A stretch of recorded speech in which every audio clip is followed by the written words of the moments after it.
libro que agarré en el anaquel de una casa donde yo vivía, de una casa de ricos con los cuales yo vivía cuando yo tenía 14 años, y yo me levantaba a las 5 de la mañana a lavar en el patio de la casa, bueno, mierda no tanto, pero sí popó de perro, en la casa de estos ricos. Yo vivía con ellos y yo era un campesino, yo era un niñito campesino que me había ido de mi casa a soñar. Primera cosa, soñar es demasiado importante para los seres humanos, y es un ser humano que sueña es mucho más ser humano cuando sueña que cuando no sueña. Es decir, parece que la condición de los seres humanos es que soñamos.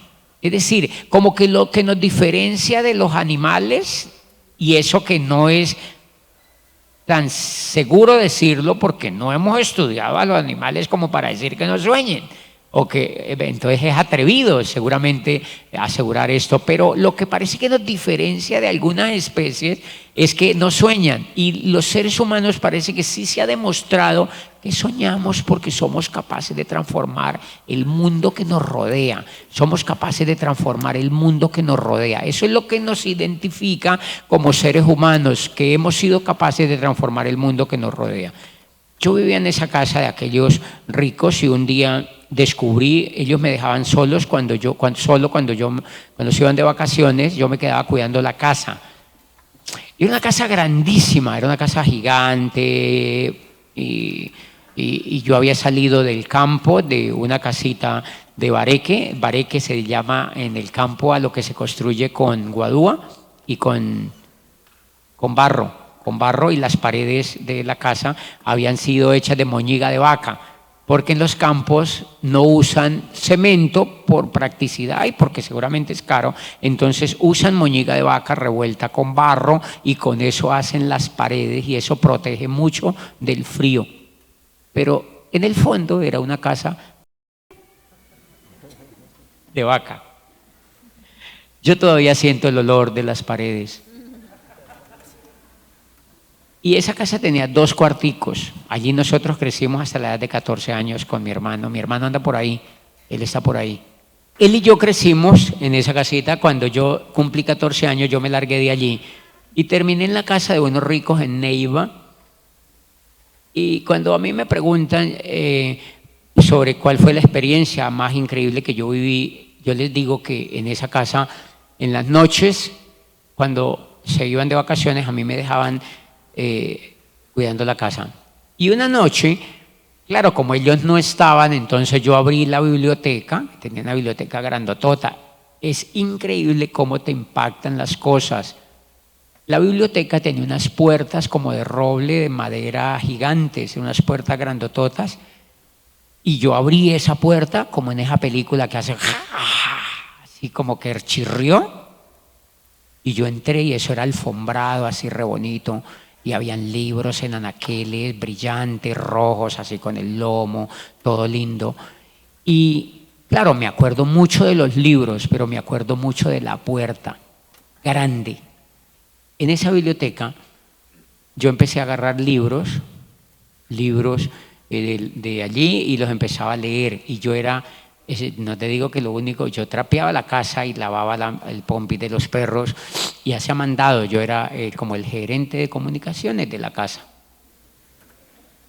Pero cuando leí ese libro, empecé a leer muchos libros, y uno de los libros que saqué se llamaba Tus zonas erróneas, de un doctor americano que se llamaba Brian no sé qué Dyer, creo que el apellido era Dyer.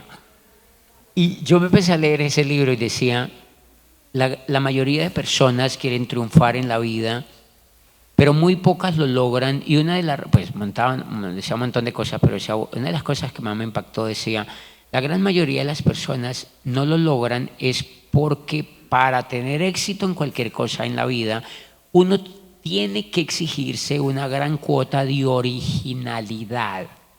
Y la gran mayoría de personas no se atreven a ser originales porque les da miedo de lo que digan los demás. Y decía Por tanto, uno de los secretos que yo te quiero contar en este libro es que si tú quieres triunfar en la vida, de hecho este no es el libro, es que me lo sé de memoria, es el otro libro. Entonces decía, de hecho si usted quiere triunfar en la vida, lo que más quiero pedirte es que jamás busques la aprobación de los demás. Tenía 14 años. Y yo, jamás busques la aprobación de los demás. Decía, tienes que lanzarte y ser diferente a la gente y como que suerte con los demás, yo hago lo que a mí me nazca y arrójate al mundo y empezaba. Yo me leí todo ese libro y yo tenía 14 años. Y yo barría. Y yo decía, no puede triunfar en lo que uno quiere en la vida. El hijo de ellos estudiaba en la Universidad del Cauca Ingeniería Civil, no porque la universidad fuera gratis, porque ellos eran ricos, sino porque la universidad era buena y allá pasaban solo los buenos. Los puntajes eran absurdos para pasar en esa universidad. Y entonces el hijo estudiaba allá. Miren el impacto de un libro en un niño. Cuando el muchacho iba de vacaciones, yo le decía, ¿cómo es eso de la universidad? Y yo veía la actitud del muchacho que como que me decía, oh, se no puede ir por allá. Él va a... Es un mensajero de mi casa. Pero el muchacho nunca tenía esa actitud, pero uno sí como que la alcanzaba a mirar. Y yo le preguntaba, claro, a ellos los papás le pagaban la universidad, entonces llegaba en vacaciones, estaba en séptimo semestre de ingeniería, era bonito, es decir, era un ingeniero. Y yo era el gerente de las comunicaciones de la casa. Pero yo le preguntaba, Carlos, ¿y cómo es la universidad? ¿Cómo es Popayán? Y para mí era como si me hablara de París. Me decía, las calles son blancas, hay faroles y las calles son empedradas, es bonita la ciudad. Y yo le decía, pero cuéntame, ¿cómo es en la universidad que enseñan? Y yo le escuchaba y yo decía, como yo me había leído el libro, yo decía en el fondo, yo voy a estudiar allá. Pero yo no se lo decía con la lengua, sino que yo lo decía acá en el corazón, yo decía, yo voy a estudiar allá. Yo seguí leyendo libros y cada que leía más libros soñaba más, soñaba. ¿Les ha pasado? Sí.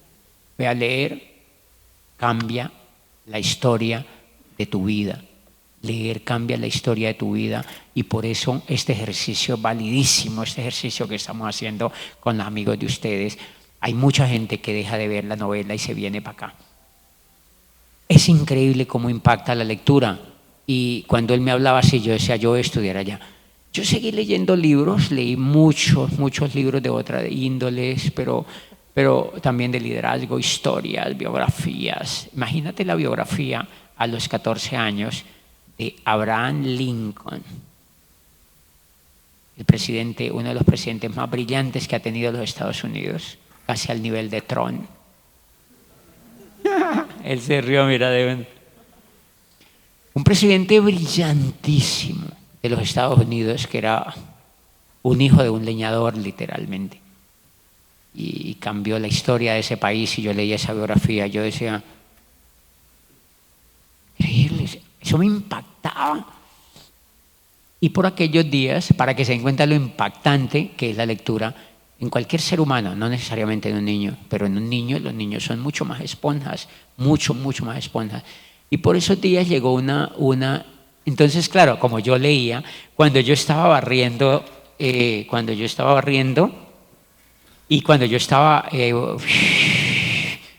estaba escuchando radio y en la radio hablaban políticos del Huila. Yo vivía en Neiva.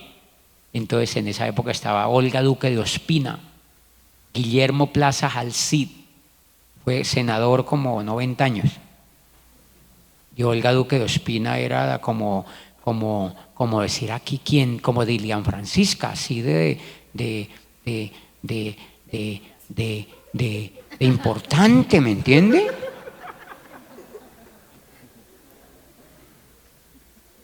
Entonces la gente, hablaba la señora y la gente, ¡oh! y hablaba por la radio, y claro, yo tenía 14 años, yo era una, yo oía, y yo decía, ¿qué tal lo que dicen? Mira cómo hablan, porque yo leía harto. Entonces yo decía, mira cómo hablan, mira lo que dicen. Y yo decía, yo puedo ser mejor por lo que yo leía. Yo decía, yo puedo ser mejor por lo que yo leía. Yo puedo ser mejor por lo que yo leía. Y un día llegó por debajo de la puerta la revista Diners. ¿Ustedes se acuerdan de esa tarjeta de crédito? Diners Club. Una tarjeta de crédito buenísima. Era como la American Express. Era así. Era una revista, era una tarjeta que daba estatus y deudas, pero daba estatus, daba mucho estatus. Entonces la gente que tenía esa tarjeta les llegaba una revista en la casa. Claro, los ricos de la casa les llegaba la revista. Era una revista así grandotota, entraba por debajo de la casa y entonces yo la recibía. Cuando yo leo la revista, ya, obvio, me había soplado varios libros, oía a los políticos, y cuando yo leía, ya el hijo estudiaba en la universidad, y el hijo me contó que en esa universidad había una facultad de Derecho y Ciencias Políticas. Un niñito campesino que vivía de arrimado en su casa, está leyendo libros. Cuando leo la revista, abro la revista, yo la desellé porque los dueños no estaban, entonces yo era el dueño de la casa. Entonces yo abrí la revista, me acosté en un sofá, como hace toda la gente cuando lo dejan solo. Subí los perros al sillón, abrí las piernas y me puse a leer esa revista. Y en la carátula estaba un convento, así con de esos barrotes en madera, balcones, claustro, hay una foto preciosa. Uy, no haber guardado esa revista. Y decía Academia de Presidentes. Decía, la Universidad del Cauca en Popayán es la única universidad de Colombia por cuyos claustros han pasado 17 presidentes de Colombia. Y yo dije, yo voy a estudiar allá. Yo soy uno. Yo dije, voy a estudiar allá, pero por ser presidente. A mí no me gustaba el derecho. Yo no quería defender reos, ni cobrar letras, ni eso no me interesaba. Me interesaba ser presidente. Decía, la Universidad del Cauca en Popayán es la única facultad de Derecho del país por cuyos claustros de Derecho han pasado 17 presidentes de Colombia. Y yo era un niño campesino que lavaba en el patio de una casa. Yo dije, voy a estudiar allá y yo soy uno de ellos.